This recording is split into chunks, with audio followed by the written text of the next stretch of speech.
Hey there, this is Gabe. Man up. I've decided to make a video. A lot of people have been asking me to share my journey and my story. And I thought I had, but I've had a lot of people come to me and ask me kind of how it all began and what started. So I thought this evening that I would share a video with you, kind of letting you know what my journey's been and where I've come, or how far I've come. So just so you'll know, I will be changing the name of Man Up. Some of you may not know, but my wife and I are back together. And I've had a lot of women reach out to me regarding the name Man Up.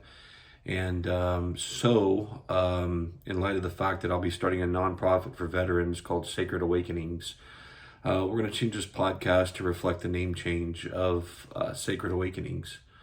Because Man Up was never about what it's like to be a man. It was actually about changing the stigmas of being a man and kind of doing the opposite of what most men think is being a man. But I've had so many women reach out to me that I've decided to change the name. So with the new name, I kind of want to go with the story. So what started all this? Why am I before you with this camera recording videos? Well, basically it's because I'm tired of people killing themselves. I'm tired of the depression and the alcoholism and the drugs and everything. And, being the fact that I've lived a pretty interesting life and a tough life, I thought I'd share. And where did it all begin? Well, for most of my life, I was suicidal. I was beat as a kid. I was molested by babysitters. I was bullied. I didn't fit the mold. I didn't fit in school. I didn't get good grades. I was a terror, actually. So if you fast forward in life and you go through a lot of that and you kind of lose who you are and you continue to not fit in, and you do dumb things. And, so I got into drugs and alcohol at an early age. I think I started drinking when I was 13 and sniffing paint and markers and I don't know, little things. And, as time progressed, I kind of dove deep into trying to get rid of my fears, my anxiety, and my stress, my depression, with things, with substances. And, in 1991, when I graduated, I was on the verge of being a gang member, and I was selling narcotics, and I had 6 MIPs in one weekend. And so I went to the military because I knew that my life was going to be over shortly, one way or another, either by getting shot or overdosing or I don't know, something. I just had this overwhelming feeling that what I was doing was wrong and I needed to step out of it. And, at that time I had a lot of turmoil with my mom and my sister, and I just felt like I didn't fit in anywhere. And so in 1991, I joined the military. That career was cut short by an injury. I injured my back and my neck. And I was medically discharged. I actually had to sue the Navy because I was brought up on a captain's mast for failure to obey an order because I wouldn't get my back done. I wouldn't have surgery. And they put me through the ringer, and I suffered a lot of abuse there too. There was a lot of trauma on ship. There was a lot of racism, actually. I was beat every day on the ship, or threatened to be. I was threatened to be killed, all because I got on ship and was making people look bad. There was a lot of trauma there, and then I felt guilty for not being able to complete my service. I wanted to serve my country, and I wanted to see the world, and it ended up not happening. And I got out of the military and kind of floundered through life, and then my daughter was born, and that changed my life substantially. It made me respect women. It made me grow up pretty fast. It was unexpected, but Bailey changed my life. That was 1999, February 9th, 1999. But shortly after that, things kind of took a little downward spiral, and her mother was an alcoholic and was on pills, and attacked me one night, and CPS was called, and they did an investigation, and CPS worker told me that I wouldn't be able to keep custody of my daughter, that they were not going to give a daughter to a father, and hence I had to get back with Bailey's mom, and that led into me going to a sales meeting and Bailey's mom taking Bailey and splitting. I didn't know where she was, and then I was served with papers and all kinds of accusations. Anyway, long story short, I had to go through all kinds of programs. I didn't get to see Bailey for a year, and I lost myself. I became suicidal. I wanted to commit suicide, and I started taking pills and acting out again, got stuck on cocaine, and man, I started messing with all kinds of stuff again, and was suicidal and wanted to kill myself. And a song by Blue October came on the radio and kind of changed that for me. Identified with Blue October, and so therefore I didn't kill myself that day. And I ended up being able to spend some time with my daughter, fought tooth and nail, and ended up raising her for on my own, because some things took a turn, and I ended up with Bailey full time. Went through my first marriage, and my wife left because she had her own issues and ended up cheating on me, and put me through the ringer again. And so there it was, just Bailey and I. And then Bailey went off to college, and I had a great career, and I was lonely. I lost it. I started drinking all the time. And then Hurricane Harvey came, and I had been drinking quite a bit up until that point, but not so severe to where I'd given up. But then Harvey came, and that was a rough night, in the beginning for us. And I ended up doing search and rescue, and helped a lot of people. Got to do a lot of things because Friendswood and League City couldn't respond. So me and another guy did, and we started running rescue. And unfortunately, I had the misfortune of being a part of the crew that helped load my football coach into a truck, because his body was found in the floodwaters, and I witnessed that and was a part of that, and it brought on my PTSD, which I didn't know I had PTSD at the time, but it made me sick. Coach Jordan was a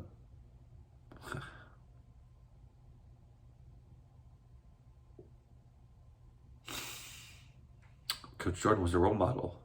He saved my life many times in high school when I played football. He was kind and loving, and became a mentor. And then after high school, when we reconnected, he became a friend. And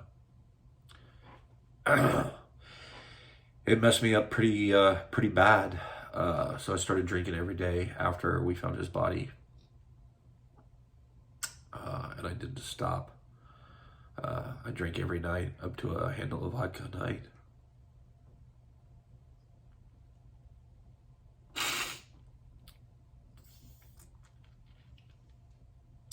And I lost myself because I had a lot of demons. And they came rushed into the forefront. And I learned to drown my sorrows in a bottle of alcohol. I hid it from everybody. I developed a fear of dying in my sleep. So I started taking sleeping medicine.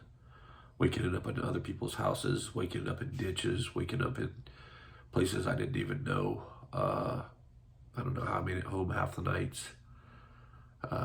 I started taking pain medicine. I got hooked on all of that. And I will let myself go. I no longer cared about work. I didn't care about my house. I didn't care about my truck. I was on the verge of losing everything. And then in 2018, I met my now wife. She'd been a dream up until that point. I'd always liked her. I'd always wanted a chance. Then one day we met and started talking, and I don't know, one thing led to another, and she said she was going to give me a chance. Man, I was fucked up. I was a train wreck, and I don't know, she saw something in me that I didn't see in myself any longer, and I, of course, tried to fuck that up. I took a bunch of pain medicine one night, and, some sleeping pills, and drank a bottle of vodka, and I almost destroyed it. I almost ruined it the first night we were supposed to be together, right after we were committed. And I broke her heart, and I broke her trust, and I devastated her. And yet she chose to take me back. That was during the great ice storm, so I guess I don't do very well with issues. It was about 3 years ago, the ice storm. And I don't know, I met her that day to apologize, and I saw her cry, and she looked at me with those eyes of hers and said, "I'll forgive you, but you can never hurt me again. And if I give you a chance, then you have to try to stop drinking."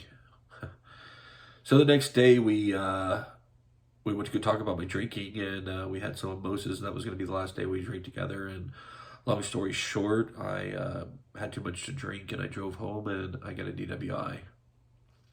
That was my second DWI, actually. And spent some time in jail, and then I ended up trying to quit drinking and tried to check myself into rehab, and that didn't work, and I was just getting worse, and I was just so stuck.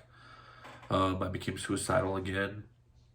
I tried to drink myself to death. I almost aspirated a couple times, choking on my own vomit. That was pretty scary. But I kind of wanted to die because I just felt ashamed and embarrassed, and I let everybody down. And I just didn't like who I was anymore. And then several times I wanted to kill myself, and I don't know, one day we were just at a pool party, and I just had it, and I grabbed a gun and walked out of the pool party and went and sat in the parking lot, grabbed a gun, and was going to shoot myself. Didn't tell my wife bye, didn't say anything, just lost it, just blew my top. Called a friend of mine, Richard, and told him what I was going to do, and he talked me out of it, or tried to talk me out of it. And then a Blue October song came on the radio again. Same song as almost 20 years ago, or 19 years before. And I didn't think it was a coincidence. So I stopped myself and told my wife what I was doing to the thoughts that I was having, and she told me I needed to go do something about it or she was going to leave me. She wasn't my wife at the time. So I tried to check myself into rehab. I was turned away by a number of rehabs, and finally I found a rehab and called Ryan to tell her, and she's like, "I'll believe it when I see it."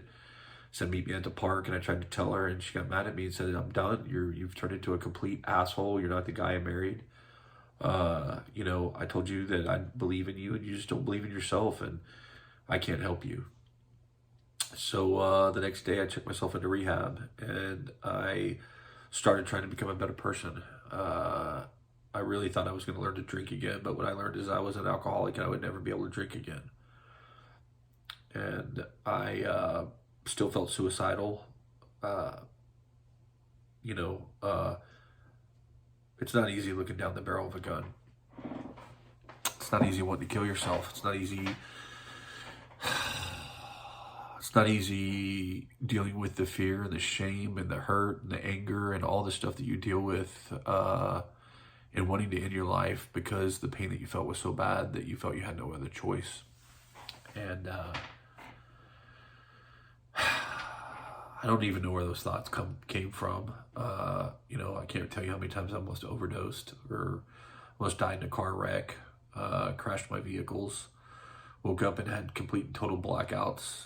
What I didn't realize is I was destroying my daughter, and that I had destroyed my daughter, even though she was away at college, through high school. The end of her senior year, I was pretty bad, and you know, she knew what I was going through. I tried to hide it from everybody, but I didn't do a very good job. But I was just so ashamed and embarrassed. I didn't realize how bad I'd fallen, and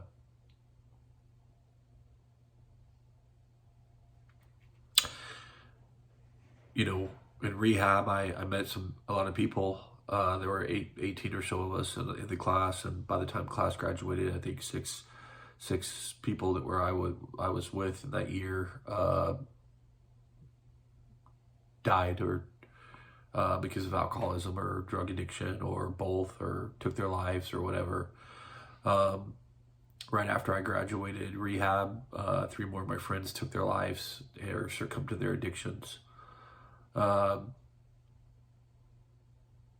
just got tired of it. I get tired of seeing it all. And, you know, when I got out of rehab, I knew I wasn't strong enough to quit drinking. So I fell down on my knees and I asked God to come into my life.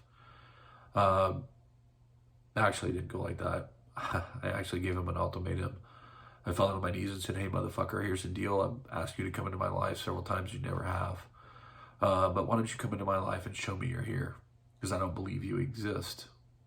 I hate you. You've never been there for me. You've always let me down. And I'm not going to be strong enough to quit drinking on my own. So why don't you prove me wrong and why don't you come into my life? And if you do, then what I'll do is I will completely dedicate my life to you. So I challenge you to prove me wrong." I don't know that I should have done that. But I did. And so 6 months later, at a Blue October concert, God came into my life. I ended up winning a raffle to meet Justin with Blue October. And I got a chance to meet him and tell him thank you for saving my life. When I won the raffle, I fell on my knees because I knew that God had answered my prayers. It was crazy because just before winning, my daughter Bailey told me that she had a vision or a dream that I would meet Justin, he would hug me, and we would become friends, and that's pretty much what happened. I didn't realize that my wife had been praying for me and laying her hands on me for a long time, and praying that God would get my attention in a big way, and he did that day. And that was the first time I fell to my knees and professed my sins. When I didn't realize I was on the big screen professing my sins to the world and thanking God, and that 30,000 strangers or so were witnessing my testimony. I got a standing ovation. Justin yelled at me off stage, and then backstage we met, and he hugged me and told me he was proud of me, and that I had a stage and I had a voice, that all I had to do was use it, and that him and I meeting were divine intervention, and that God had a plan for us both. And Justin told me that I'd never better ever fucking drink again, or he would come to Houston and kick my ass. 6 months after that, I ran into Justin at in Blue October with my wife in Galveston, and he recognized me and called my wife and I over there and asked me if I was still drinking again, called me by name. And I let him know that I'd been sober for a year, and he reaffirmed everything. And I knew that I was on the right path, but I still felt something inside me wasn't right, I was carrying this burden and I couldn't fix it. I didn't know. I couldn't rest. I was stressed all the time. I had anxiety. I was lost. I couldn't relax. And so during that whole time, I was in Veterans Court. I'd been accepted in Veterans Court. I had an ankle monitor. I was taking random piss tests. I had to go to counseling. I had to go to PTSD. I found out I had PTSD and anger issues. I've also suffered from post-concussion syndrome, from so many head traumas, from being beat in the military, from the fights, from playing football, from being a guy, I guess. So I struggled with that. I found out that I was in stage 4 kidney failure from the VA pumping meds down my body and not counseling me on the dangers of drinking and taking those meds. I was put on mood stabilizers and antidepressants, and I became a zombie, and I didn't like that either. I had to go through PTSD trauma treatment, and I went through that, and that's where I started to learn about CBD oil. It was mentioned to me by somebody that I will let them remain anonymous, that I should probably try to smoke pot, that helped with PTSD. So I tried that, and it did. It helped tremendously, but unfortunately I would eat and just get fat. So I had to kind of choose, but I decided to get off the anger meds and all the meds because I didn't like not feeling anything. I had a beautiful wife. I didn't want to touch her. I didn't want to be around her. I didn't want to really do anything. And so I became a zombie.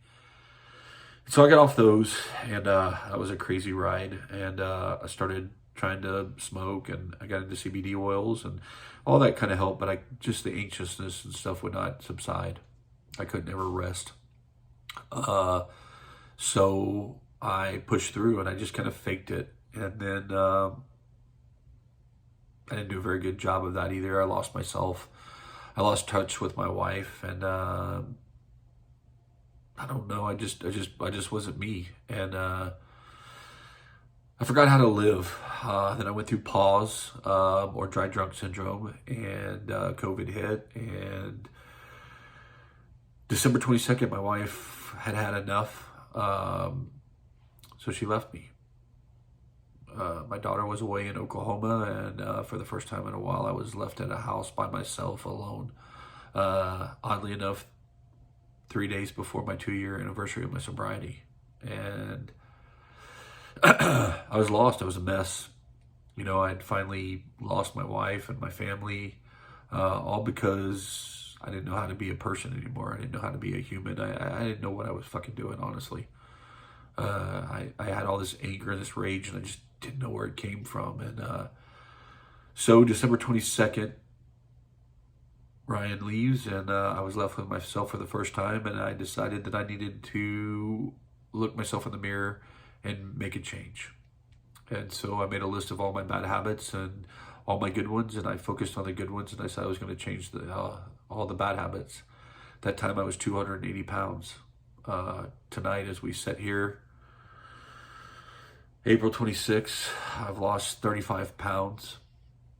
So I started dieting, I started working out, I started taking Krav Maga, I started boxing. And a friend of mine challenged me to take hot yoga. And so I took hot yoga, or I was supposed to meet her to go take a hot yoga class. She didn't show up, and I went to go into class, and the instructor, Kelly, stopped me, and she goes, "Where are you going?" I said, "I'm leaving." And she goes, "Why?" And I said, "Because this class is hard, and I'm not prepared for it, and I think I've been conned into something." And she chuckled, and I said, "On a scale from 1 to 10, how hard's this class?" And she said 11. So I was like, I'm getting the fuck out of here. But I stayed, and it was hard as shit. And after an hour of what I can only tell you is a very, very intense, hot exercise, I was so fucking exhausted and shaken, I was going to throw up, and I laid on the mat, and Kelly whispered to us with that voice of relaxing and finding our center and finding ourselves, and she turned on the air conditioner. It was like God breathed into my soul for the first time in a long time. And I started crying like a baby.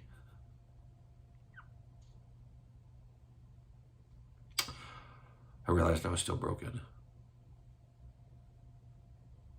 and I didn't know what to do about it. So I saw it. I started crying, and I couldn't stop crying, so I ran out of the room crying, and I didn't understand what happened. And then another friend of mine came out. She said, "Are you okay?" And I said, "No, I'm not. I don't understand why I started crying in yoga. I don't understand what's going on." She goes, Are you okay?" And I said, I don't know that I am. I don't know something's happening to me. And she said, "Yeah, it's God trying to get your attention." And she said, "I'm a counselor if you ever want to talk." And I didn't even know she was a counselor. I said, "Okay, I'll take you up on that. Can you get me help?" So she referred me to a counselor that day, and she said, "Everything's going to be okay, but maybe you just need to seek God a little bit more. So, I hadn't been able to run, and I got on the treadmill, and I had so much energy after this yoga class, and I got on the treadmill, and I started running, and I ran for 3 miles for the first time, and I looked down at my watch, and it was 11:11, and I said, God, could you please allow my wife to feel what's in my heart right now, so that we can try to, so that we could try to work things out, because I feel like I'm in a good place, and I feel like I'm getting it together, but I just want her to know I love her, and I am working hard. 20 seconds later at 11:11, she texted me and said, I can't help but feel that I need to check on you. Are you okay? It was the first time we talked in 5 weeks. 11:11's our number. I have it on my room. It's an 11. She has it on her heart.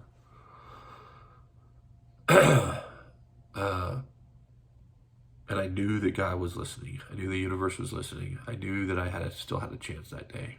And so I continued to work on me. I continued to look into other medicines. I microdosed mushrooms. That helped.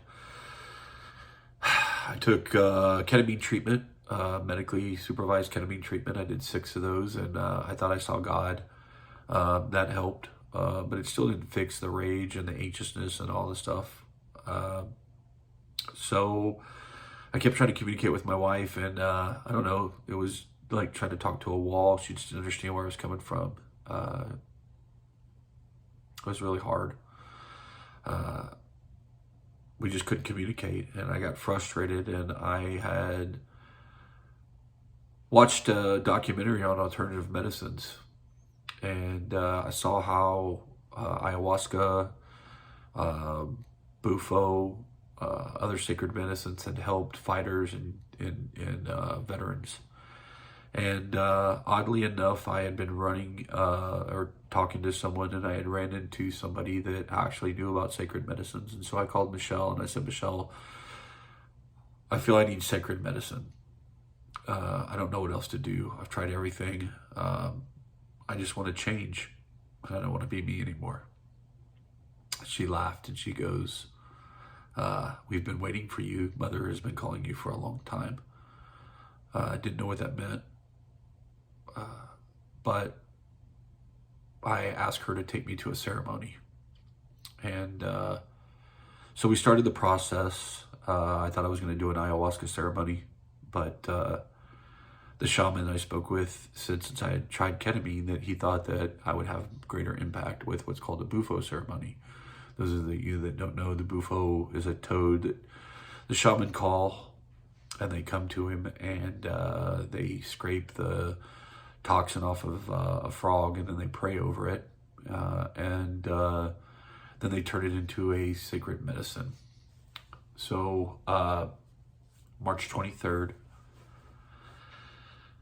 was the day that I was going to go do my Bufo ceremony. I'd read up on it. I didn't really know what to expect, because everything that told me was that it would change your life, and it would be loss of ego, and that they called it the spirit molecule because everybody seemed to see a spirit. But I don't know. I was so tired of feeling bad that I just didn't care anymore. And I'd done so many stupid things. I'd done ecstasy and Molly and coke and meth. I'd done it all. I didn't do crack only because we couldn't find it that night. Heroin, I didn't do that because, well, we couldn't find that either. But I would have done those as trying to chase my demons away. And so March 23rd, I drove to sacred land, and I started my journey with Bufo. And I can't get into all of it right now. I'm just going to highlight it, but because it's so vast. But what I can tell you is that it changed my life.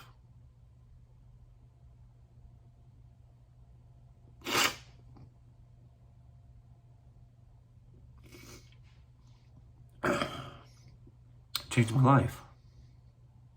I was born again March 23rd, 21. If you add 3, 23, and 21, it comes out to 11. I still don't understand exactly what happened that day. But what I can tell you is that I'm not the same person anymore.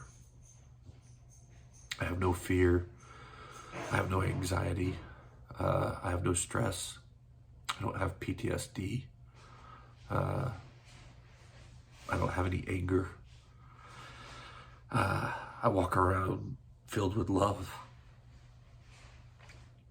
I've never had that in my life. Not true love. I've never felt like this. Some say it's the Holy Spirit. I don't know what you want to call it. It's more profound than I can put words on. But I had the chance to go to heaven. I died that day. And I got to have a conversation with myself. My ego died. And then I died along with it. The man that I was,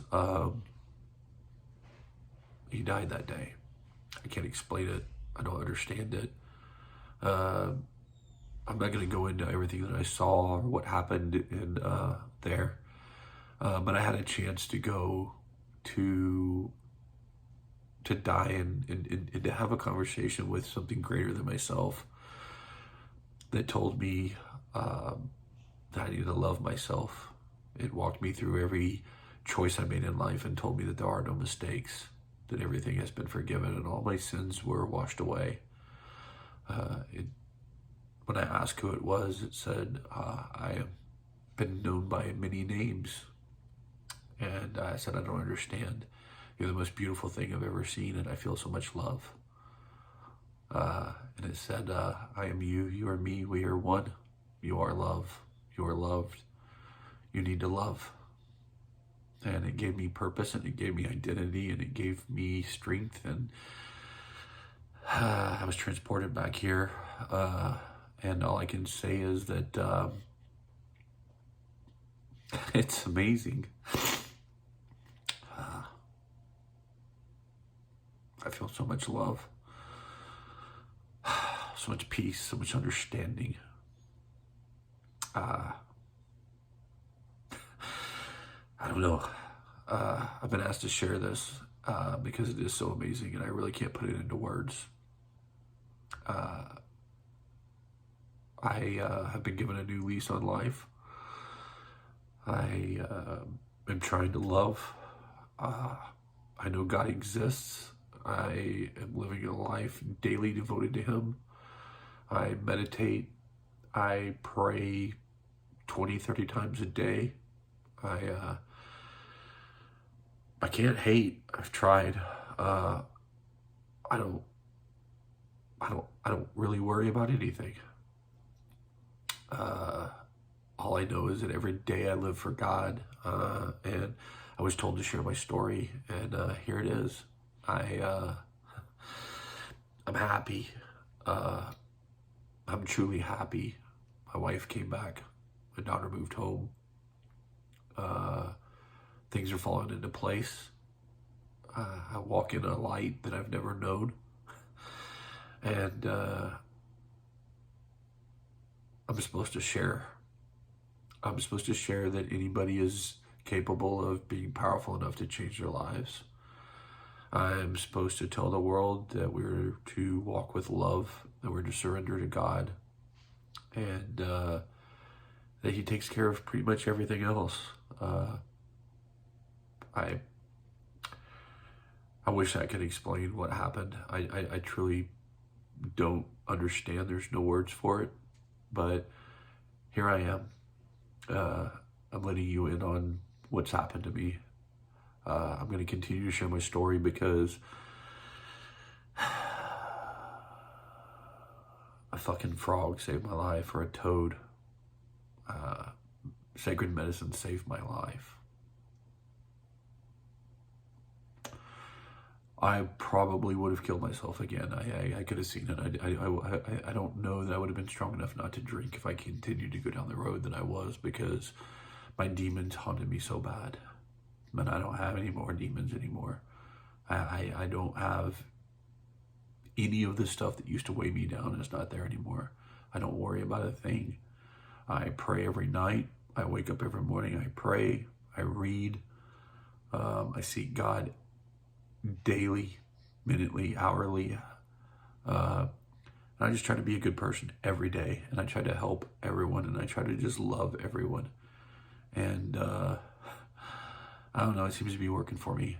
It's been 4 weeks, and I'm a changed man. I can't explain it, but I needed to share this with everyone, because if you can get your mind right, you can get your heart right, you can get your soul right. And it really starts with believing in God and surrendering. Not telling yourself that you're going to surrender, not saying the words "I surrender," not going to church or just going through the motions. You truly have to surrender, and you truly have to make him the focal point. And you have to love yourself.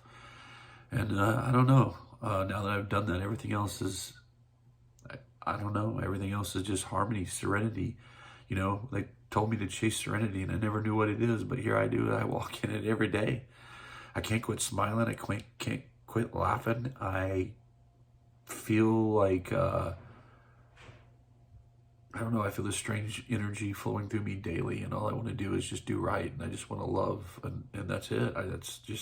I lead with love. And I went from someone that wanted to hurt people or kill people, and, you know, if they wronged me, I didn't want to go out and just kill people, but I was capable of doing a lot of destruction, and I'm not anymore. And I'm going to share my journey. There is help out there. You know, it starts with admitting you have a problem. Then you have to ask for help, and then you have to work on it. And then you have to find God, and you have to make him your top priority. And then you have to make you your second priority. And when you do that, things tend to work themselves out. People tend to see you and see the work that you've done. Yeah.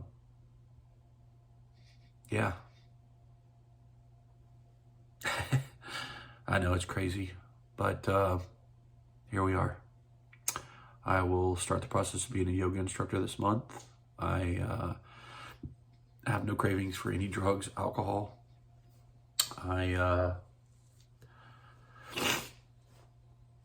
I'm able to talk to my wife like I never have. We're so close. We've never been this close. I'm getting closer with my daughter. I've had a lot of challenging things that would have made me snap as of recent, and I haven't.